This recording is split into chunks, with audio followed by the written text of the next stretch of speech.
கர்த்தருக்கு ஸ்தோத்திரம். கர்த்தருடைய நாமத்திலே உங்கள் அனைவரையும் வாழ்த்துகிறேன்.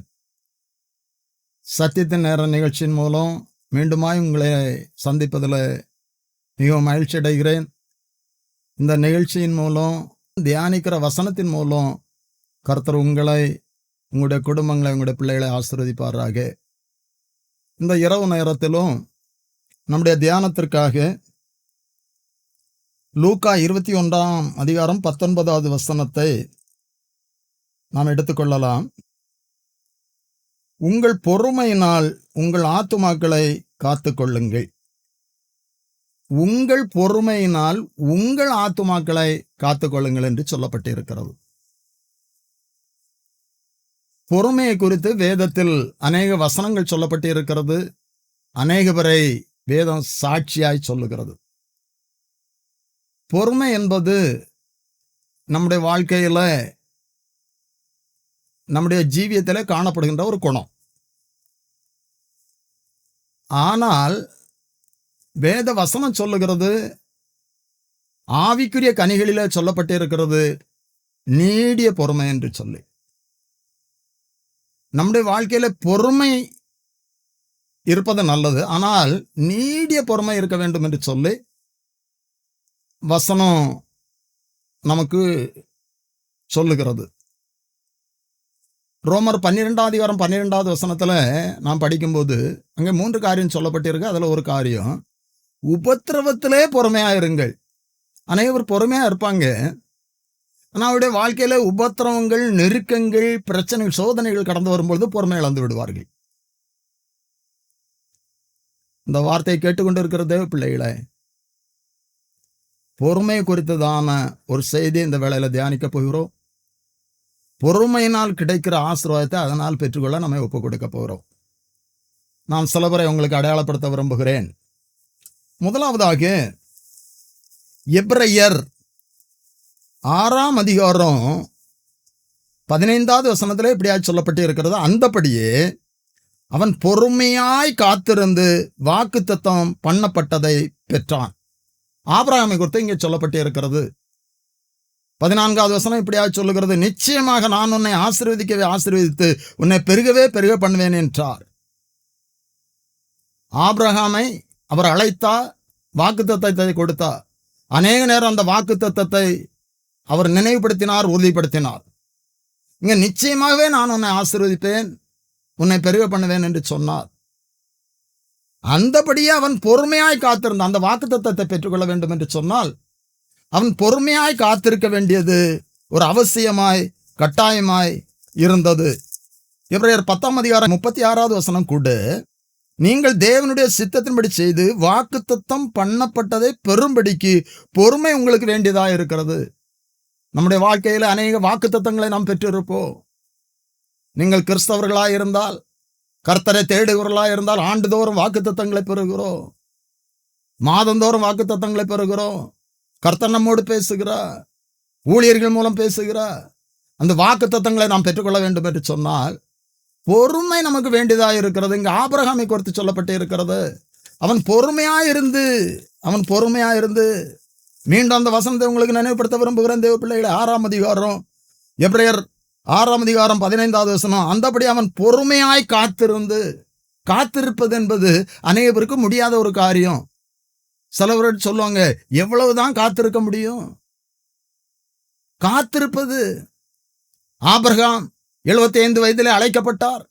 75 வயதில தேசத்தை விட்டு, ஜனத்தை விட்டு கர்த்தர் சொன்ன இடத்துக்கு புறப்பட்டார். அநேக வாக்குத்தத்தங்களை பெற்றார்.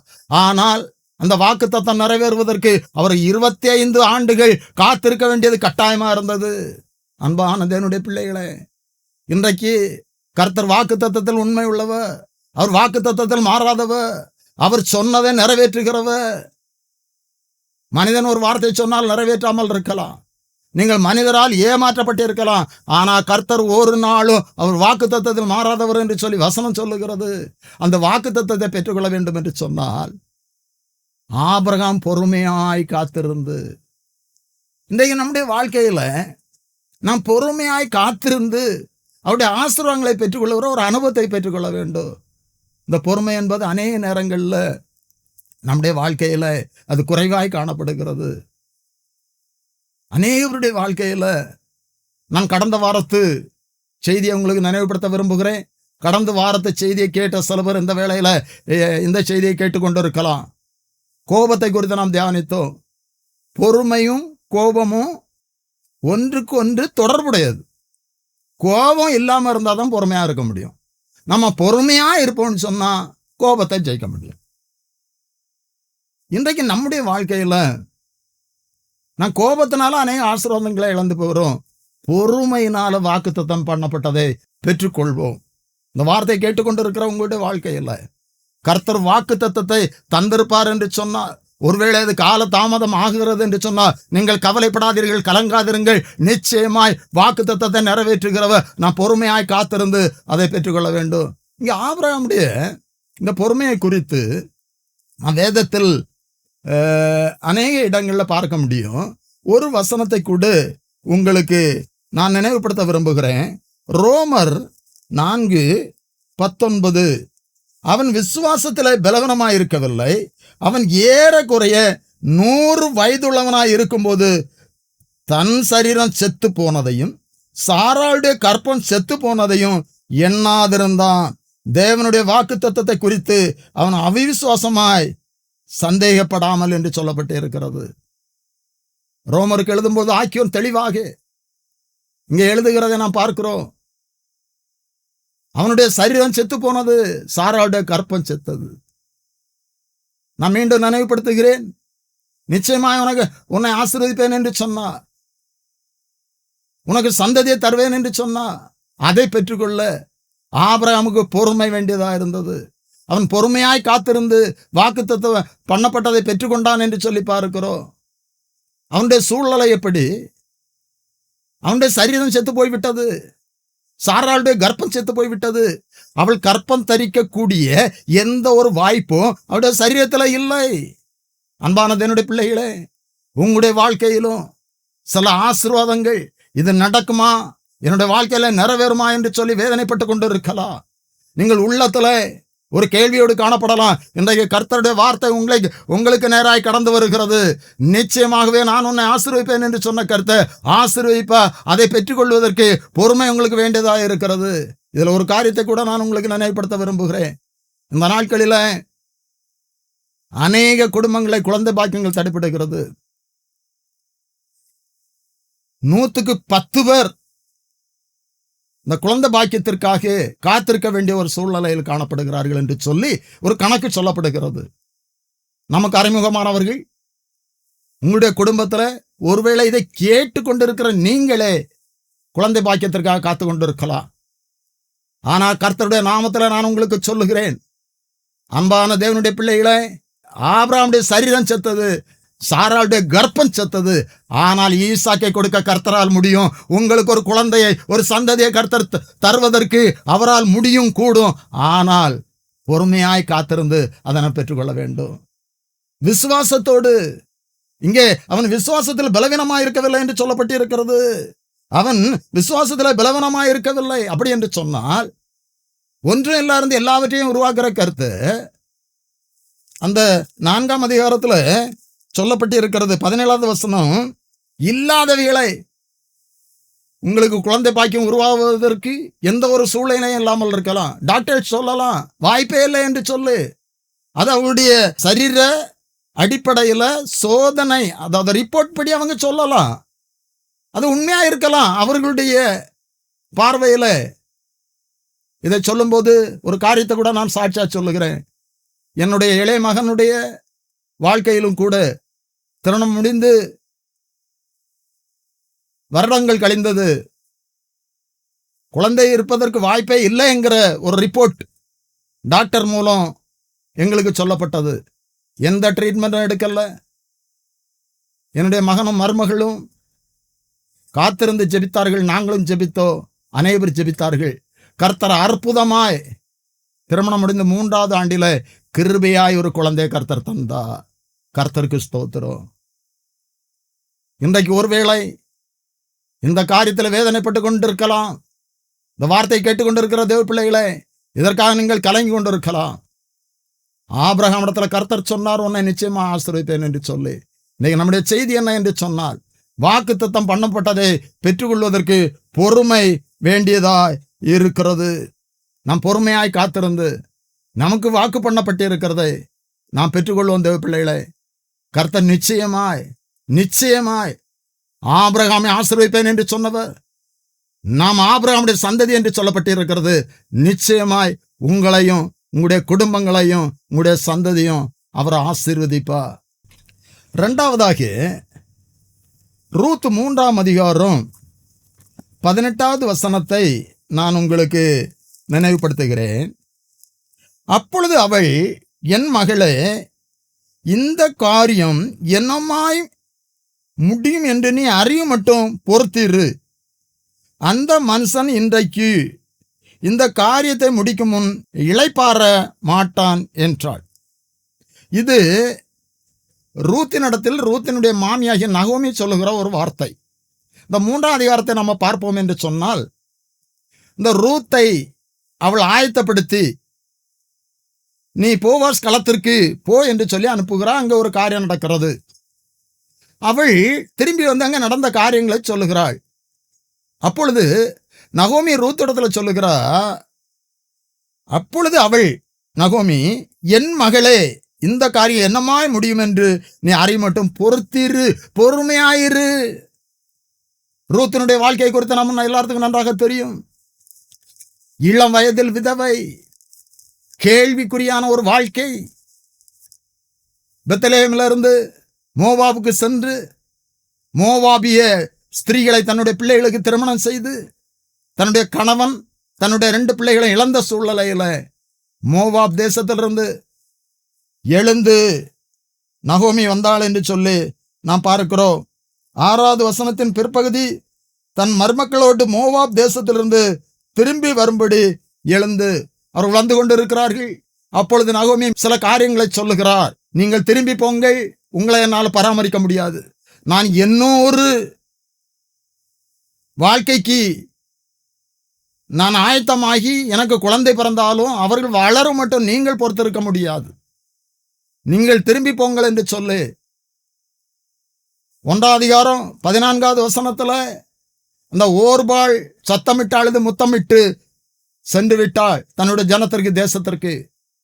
ஆனால் ரூத்து சொல்லுகிறா, அப்பொழுது அவர்கள் சத்தமிட்டு அதிகமாக எழுதார்கள். ஓர்பாள் தன் மாமியை முத்தமிட்டு போனார், ரூத்தோ அவளை விடாமல் பற்றி கொண்டார். தொடர்ந்து நகோமி சொல்லுகிறதை நாம் பார்க்கிறோம். உன் சகோதரி போய்விட்டாள், நீனும் போய்விடு. மரணமே அல்லாமல் உம்மை விட்டு என்னால் எதுவுமே பிரிக்க முடியாது என்று சொல்லுகிறார். இந்த ரூத்தினுடைய பொறுமையை அவளுடைய ஜீவியத்தின் அனுபவம், வார்த்தைகள் காட்டுகிறது. தேவ பிள்ளைகளே, தேசத்திற்கு இது திரும்பி போவதற்கு, ஜனத்திடத்தில் திரும்பி போவதற்கு நகோமி கட்டாயப்படுத்தினாலும் கூட இந்த ரூத்து பொறுமை உள்ளவளாக இருந்த காரணத்தினால நகோமியோடு கூட பெத்லெஹேமுக்கு 2ஆம் அதிகாரம் 12வது வசனத்துல பார்க்கிறோம், கர்த்தருடைய செட்டையின் கீழ் அவள் வந்தாள் என்று சொல்லி. அந்த ரூத்துடைய காரியங்கள் அநேகம் சொல்லப்பட்டு இருக்கிறது.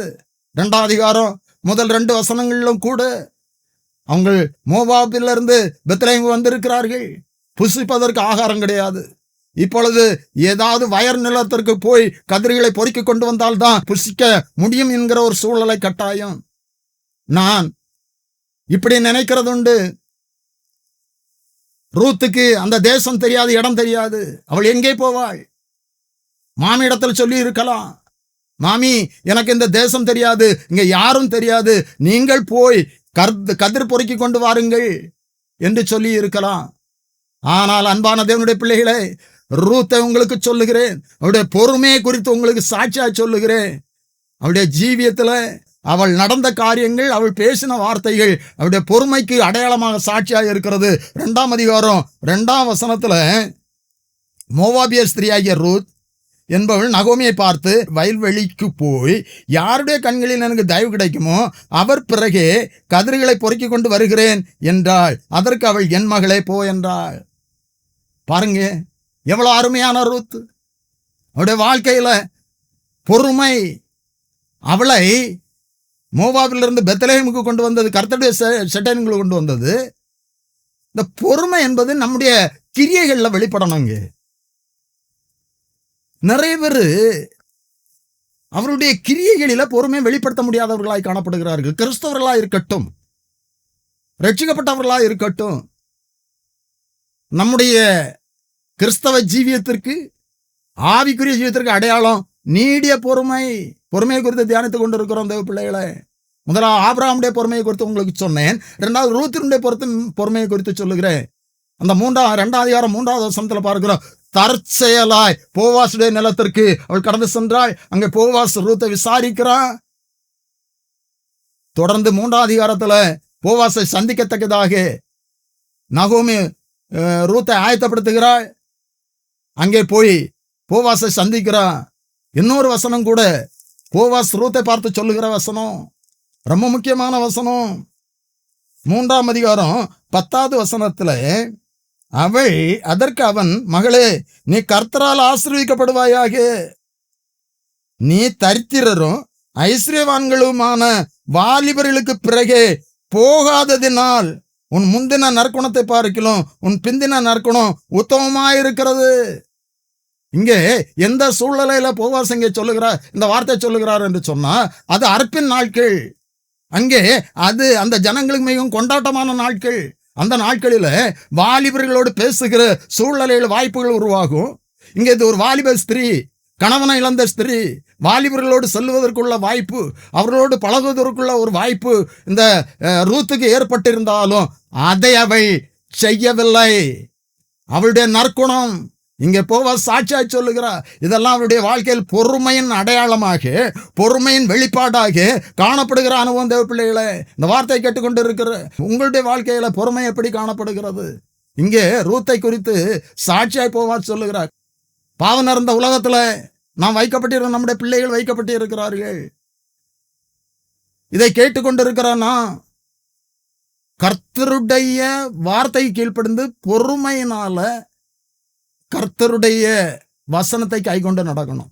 இந்த ரூத் பொறுத்திருந்த காரணத்தினால் 4ஆம் அதிகாரத்தில் நாம பார்க்கிறோம், போவாஸ் ரூத்தை மணவாடியாய் ஏற்றுக்கொண்டு அவளுக்கு சந்ததி உருவாகிறது. ஒரு ஆண் பிள்ளை பெற கர்த்தர் கிருபை செய்தா.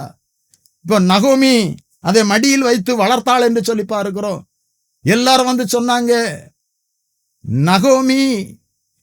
நகோமிக்கு ஒரு குழந்தை பிறந்தது என்று சொல்லி 4ஆம் அதிகாரம் 17வது வசனத்தில் அயல் வீட்டுக்காரிகள் நகோமிக்கு ஒரு ஆண் பிள்ளை பிறந்தது என்று வாழ்த்தி அதற்கு ஓபேத் என்று பெயரிட்டார்கள். அவன் தாவீதின் தகப்பனாகிய ஈசாயின் தகப்பன். அந்த சந்ததியிலிருந்து தான் இயேசு கிறிஸ்து தோன்றினார். ஒரு நாள் ரூத் சபிக்கப்பட்ட ஒரு தேசத்தில் இருந்தாள். அவளுடைய வாழ்க்கை சபிக்கப்பட்டதாய் காணப்படலாம். ஆனால் சாபத்தை ஆசீர்வாதமாய் மாற்றுகிறவர். அன்பான தேவனுடைய பிள்ளைகளே, உங்களுடைய வாழ்க்கையிலும் ஒருவேளை சில ஆசீர்வாதங்களை நீங்கள் இழந்து போயிருக்கலாம். இன்றைக்கு நீங்கள் பொறுமையாய் கர்த்தருடைய வார்த்தையின்படி கர்த்தருடைய வார்த்தையை ஒப்புக் கொடுப்பீர்கள் என்று சொன்னால் இழந்து போன ஆசீர்வாதத்தை இன்றைக்கு கர்த்தர் தர வல்லவராயிருக்கிறார். இன்றைக்கு கர்த்தர் தருவா. ரூத் இழந்து போன ஆசீர்வாதங்களை பெற்றுக்கொண்டாள். அதற்கு அவள் ஒரு பொறுமையுள்ள ஸ்திரீயா இருந்தா. அதுதான் நகோமி சொல்லும்போது, நீர் பொறுத்திரு.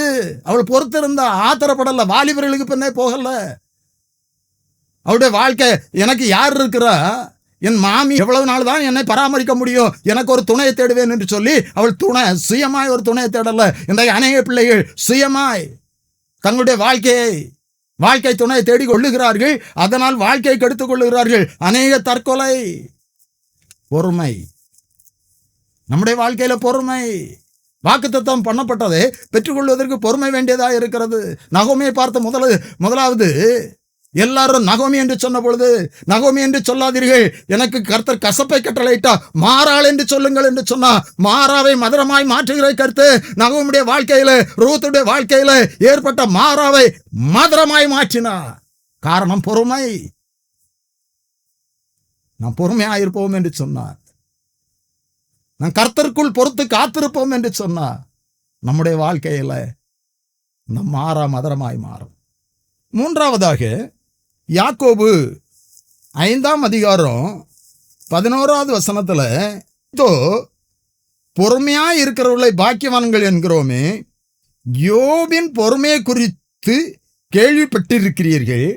கர்த்தருடைய செய்கையின் முடிவையும் கண்டிருக்கிறீர்கள். கர்த்தர் மிகுந்த உருக்கமும் இரக்கமுள்ளவராய் இருக்கிறாரே. யோபனுடைய சரித்திரத்தை வாசித்தவர்களுக்கு நன்றாய் தெரியும். யோபு மிகவும் சோதிக்கப்பட்டார். கர்த்தருடைய அனுமதியோடு கூட சாத்தான் யோபை சோதித்தான். நாம் கர்த்தருடைய பிள்ளைகளாய் இருப்போம் என்று சொன்னால் கர்த்தருக்கு தெரியாம சாத்தான் ஒன்றும் செய்ய முடியாது. இன்றைக்கு அநேக பேர் சத்துருனுடைய போராட்டத்தினால மிகவும் நெருக்கப்பட்டு கொண்டு இருக்கலாம். ஆனால் நான் ஒன்றை உங்களுக்கு சொல்லுகிறேன். கர்த்தருடைய வார்த்தையின்படி நான் சொல்லுகிறேன். நான் கர்த்தருடைய பிள்ளைகளாய் நான் கர்த்தருக்குள் இருப்போம் என்று சொன்னா கர்த்தருக்கு தெரியாம சாத்தான் ஒன்றும் செய்ய முடியாது. அப்படி ஏதாவது சத்துருடைய போராட்டம் இருந்தா கர்த்தர் நமக்காக யுத்தம் பண்ணுவார். நிச்சயமாய் கிரியை செய்வார். சாத்தானை ஜெயித்தவர் நம்மோடு இருக்கிறார். இங்கே யோபு எல்லாவற்றையும் இழந்து போனார். யோபனுடைய பொறுமைக்கு சாட்சியாய் சில வசனங்களை நான் உங்களுக்கு நினைவுபடுத்த விரும்புகிறேன் தேவ பிள்ளைகளே. யோபு புத்தகம் 1ஆம் அதிகாரம் 21வது வசனம். நிர்வாணியாய் என் தாயின் கற்பத்திலிருந்து வந்தேன், நிர்வாணியாய் அவ்விடத்திற்கு திரும்புவேன். கர்த்தர் கொடுத்தார், கர்த்தர் எடுத்தார், கர்த்தருடைய நாமத்துக்கு ஸ்தோத்திரம் என்றார். இன்றைக்கு நம்முடைய வாழ்க்கையில நம்முடைய ஆசீர்வாதங்கள் சில இழப்பு ஏற்படும் போது அல்லது சில கஷ்டங்கள் நெருக்கங்கள் வரும்போது நம்ம இப்படி சொல்ல முடியுமாங்க? இது பொறுமையின் வெளிப்பாடு.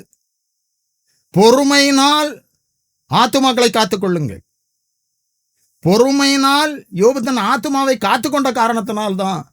இல்லாவிட்டால் அவன் அங்கலாய்ப்பாக கர்த்தர் இப்படி செய்து விட்டாரே என்று சொல்லி கர்த்தரை தூஷித்து இருக்கலாம். அடுத்த வசனம் சொல்லுகிறது, இவைகள் எல்லாவற்றிலும் யோபு பாவம் செய்யவும் இல்லை, தேவனை பற்றி குறை சொல்லவும் இல்லை. இன்றைக்கு கர்த்தருடைய ஆசீர்வாதத்தை பெற்ற அநேக பிள்ளைகள் கூட சில கஷ்டங்கள் வரும்போது தேவனை குறை சொல்லுகிறார்கள். ஊழிய அனுபவத்தில் நான் பார்த்திருக்கிறேன். அநேகர் சொல்லுகிறதை கேட்டிருக்கிறேன். நாங்கள் கர்த்தரை தேடுகிறோம், நாங்கள் ஆராதிக்கிறோம், ஏன் எங்களுக்கு இந்த பிரச்சனை, தொடர்ந்து ஏன் இந்த பிரச்சனை? இதனால் அநேகர் பின்மாறி போயிருக்கிறார்கள். ஆனா யோபனுடைய பொறுமையை அவர் சொன்ன வார்த்தையின் மூலம் அறிய முடிகிறது தேவ பிள்ளைகளை. 2ஆம் அதிகாரம் 9வது வசனத்தில், அப்பொழுது அவன் மனைவி அவனை பார்த்து, நீர் என்னும் உம்முடைய உத்தமத்தில் உறுதியாய் நிற்கிறீரோ, தேவனை தூஷித்து ஜீவனை விடும் என்றாள். அதற்கு அவன், நீ பைத்தியக்காரி, பேசுகிறது போல் பேசுகிறாய். தேவன் கையில நன்மையை பெற்ற நாம் தீன்மை பெற வேண்டாமா? இவைகளில் எல்லாவற்றிலும் யோபு தன் உதடுகளினால் பாவம் செய்யவில்லை. கர்த்தர் நமக்கு கொடுத்தார், கர்த்தர் எடுத்தார். அவருடைய கரத்துல நாம் நன்மையை பெற்றோம், தீன்மை அனுபவிக்க வேண்டாமா? யோபனுடைய பொறுமை. அதனால்தான் யாக்கோபு ஆக்கியோன் யோபனுடைய பொறுமையை குறித்து கேள்விப்பட்டு இருக்கிறோமே. இன்றைக்கு நம்முடைய வாழ்க்கையில எப்படி இருக்கிறது பிள்ளைகளை? எல்லாம் நமக்கு சாதகமா இருக்கும்போது, நாம் விரும்புகிற மாதிரி நடக்கும்போது நாம் பொறுமையா இருப்போம், கர்த்தரை துதிப்போம். ஆனால் நம்முடைய வாழ்க்கையில பிரச்சனைகள் வரும்போது, நம்மை சுற்றி இருக்கிற சூழ்நிலைகள் நம்முடைய பொறுமையை இழக்க செய்கிறது. ஆனால் நாம் பொறுமையை இழந்து போய்விடக்கூடாது. உங்கள் ஆத்துமாக்களை உங்கள் பொறுமையினால் காத்துக்கொள்ளுங்கள்.